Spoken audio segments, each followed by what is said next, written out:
ملک شام کا سب سے بڑا یہودی عالم مکہ سے کچھ فاصلے پر آ کر آباد ہو گیا، جس کا نام امیس تھا۔ جلد ہی اس کی خانقاہ مشہور ہو گئی اور لوگ دور دراز سے اس عالم کے پاس آنے لگے۔ وہ اکثر سامان خریدنے کے لیے مکہ کے بازار میں آتا اور لوگوں سے مخاطب ہو کر کہتا، زمانہ قریب ہے کہ قریش میں ایک ایسا بچہ پیدا ہوگا کہ جس کے پیچھے سارا عرب ہو جائے گا۔ مکہ کے دیگر قبائل اس کے سامنے پست ہو جائیں گے، بہت سے عجمی شہر بھی اس کی ملکیت میں آ جائیں گے۔ وہ اللہ کا آخری نبی ہوگا۔ تم میں سے جو اس کی نبوت کے زمانے کے پائے اس کی پیروی ضرور کرنا۔ جب بھی وہ یہودی عالم مکہ آتا تو ہر نئے پیدا ہونے والے بچے کے گھر جاتا اور بچے کو ننگا کر کے دیکھتا اور کہتا کہ ابھی وہ پیدا نہیں ہوا۔ ایک دن جب وہ مکہ آیا تو لوگوں نے اسے بتایا کہ عبد المطلب کے ہاں لڑکا پیدا ہوا ہے۔ وہ یہودی عالم حضرت عبد المطلب کے پاس حاضر ہوا اور کہنے لگا، مجھے آپ کا لڑکا دیکھنا ہے۔ حضرت عبد المطلب نے بچہ عالم کے ہاتھ میں تھماتے ہوئے کہا، تم اس بچے کے بارے میں کیا کہتے ہو؟ اس نے انہیں دیکھا، پھر بولا، ہاں تم ہی اس کے باپ ہو سکتے ہو۔ بے شک وہ بچہ پیدا ہو گیا ہے جس کے بارے میں نے تم لوگوں سے کہا تھا۔ وہ ستارہ آج طلوع ہو گیا ہے جو اس بچے کی پیدائش کی علامت ہے، اور اس کی علامت یہ ہے کہ اس وقت اس بچے کو درد ہو رہا ہے۔ یہ تکلیف اسے 3 دن رہے گی اور اس کے بعد یہ ٹھیک ہو جائے گا۔ راہب نے جو یہ کہا تھا کہ بچہ 3 دن تک تکلیف میں رہے گا، تو اس کی تفصیل یہ ہے کہ آپ نے 3 دن تک دودھ نہیں پیا تھا۔ اور یہودی نے جو یہ کہا تھا کہ ہاں آپ ہی اس کے باپ ہو سکتے ہیں، اس سے یہ مراد ہے کہ عربوں میں دادا کو بھی باپ کہہ دیا جاتا ہے۔ اور نبی کریم صلی اللہ علیہ وآلہ وسلم نے ایک بار خود فرمایا تھا، میں عبد المطلب کا بیٹا ہوں۔ یہودی نے عبد المطلب سے یہ بھی کہا تھا، اس بارے میں اپنی زبان بند رکھیں، یعنی کسی کو کچھ نہ بتائیں، ورنہ لوگ اس بچے سے زبردست حسد کریں گے۔ اتنا حسد کریں گے کہ آج تک کسی نے نہیں کیا، اور اس کی اس قدر سخت مخالفت ہوگی کہ دنیا میں کسی اور کی اتنی مخالفت نہیں ہوئی۔ پوتے کے متعلق یہ باتیں سن کر عبد المطلب نے ایس سے پوچھا، اس بچے کی عمر کتنی ہوگی؟ یہودی نے اس سوال کے جواب میں کہا، اگر اس بچے کی عمر طبیعی ہوئی تو بھی 70 سال تک نہیں ہوگی، بلکہ اس سے پہلے ہی 61 یا 63 سال کی عمر میں وفات ہو جائے گی، اور اس کی امت کی اوسط عمر بھی اتنی ہوگی۔ اس کی پیدائش کے وقت دنیا کے بت ٹوٹ کر گر جائیں گے۔ یہ ساری علامات اس یہودی نے گزشتہ انبیاء کی پیش گوئیوں سے معلوم کی تھی، اور سب بالکل سچ ثابت ہوئیں۔ قریش کے کچھ لوگ عمرو بن نفیل اور عبداللہ بن حجش وغیرہ ایک بت کے پاس جایا کرتے تھے۔ یہ اس رات بھی اس کے پاس گئے جس رات آپ صلی اللہ علیہ وآلہ وسلم کی پیدائش ہوئی۔ انہوں نے دیکھا وہ بت اوندے منہ گڑا پڑا ہے۔ ان لوگوں کو یہ بات بہت بری لگی۔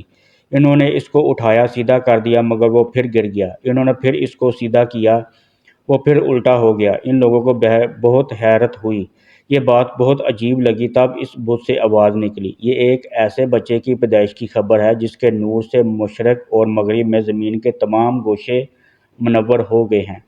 بت سے نکلنے والی آواز نے انہیں اور زیادہ حیرت زدہ کر دیا۔ اس کے علاوہ ایک واقعہ پیش آیا کہ ایران کے شہنشاہ کسریٰ نوشیروان کا محل ہلنے لگا اور اس میں شگاف پڑ گئے۔ نوشیروان کا یہ محل نہایت مضبوط تھا، بڑے بڑے پتھروں اور چونے سے تعمیر کیا گیا تھا۔ اس واقعے سے پوری سلطنت میں دہشت پھیل گئی۔ شگاف پڑنے سے خوفناک آواز بھی نکلی تھی۔ محل کے 14 کنگرٹ ٹوٹ کر نیچے آ گرے تھے۔ آپ کی پیدائش پر ایک واقعہ یہ پیش آیا کہ فارس کے تمام آتش کدوں کی وہ آگ بجھ گئی جس کی وہ لوگ پوجا کرتے تھے اور اس کو بجھنے نہیں دیتے تھے، لیکن اس رات میں ایک ہی وقت میں تمام کے تمام آتش کدوں کی آگ آنن فانن بجھ گئی۔ آگ کے پوجنے والوں میں رونا پیٹنا مچ گیا۔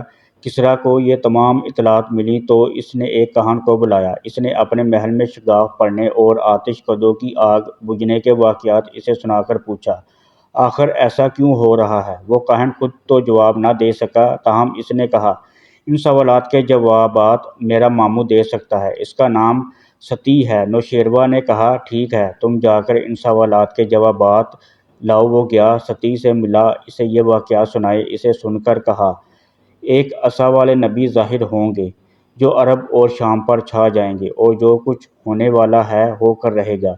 اس نے یہ جواب کسریٰ کو بتایا۔ اس وقت تک کسریٰ نے دوسرے کاہنوں سے بھی معلومات حاصل کر لی تھی، چنانچہ یہ سن کر اس نے کہا، تب پھر ابھی وہ وقت آنے میں دیر ہے، یعنی ان کا غلبہ میرے بعد ہوگا۔ پیدائش کے 7ویں دن عبد المطلب نے آپ کا عقیقہ اور نام محمد رکھا۔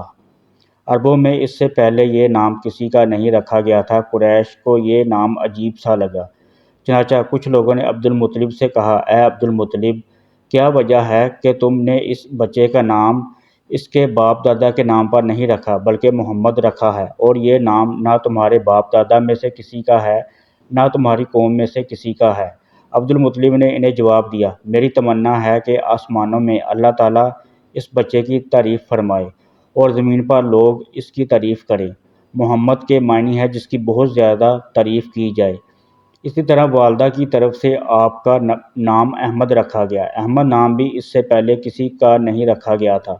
مطلب یہ کہ ان دونوں ناموں کو اللہ تعالیٰ نے حفاظت کی اور کوئی بھی یہ نام نہ رکھ سکا۔